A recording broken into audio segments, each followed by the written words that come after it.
Een rovvogel bezwargen de directeur de kaaien van het Nijenskoalgebouw. Ja. Van harte gefeliciteerd. Dank u wel.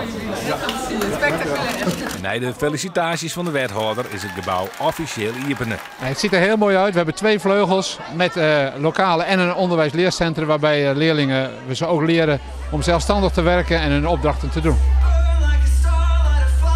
De leerlingen binnen wie is mij het Nijengebouw?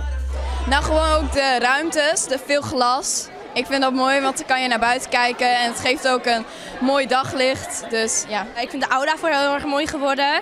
Dat de trap, daar kun je mooi op zitten. En de klaslokalen zijn ook heel mooi geworden. Het ziet wat vrij uit en zo. En dat je wel mooi uitzicht hebt en alles. Dat is wel leuk. Het gebouw biedt nou echt ruimte onder de boppenbouw van de HAVO. Dat wie eerst net zo. Met toch leerlingen net 3 hier van squallen verorimassen en soms hier wie dat net dicht bij huis. De meeste gaan volgens mij naar Greens en ja, sommigen gaan net naar Comenius. En dan, maar nu kun je met afmaatjes, dat is helemaal mooi.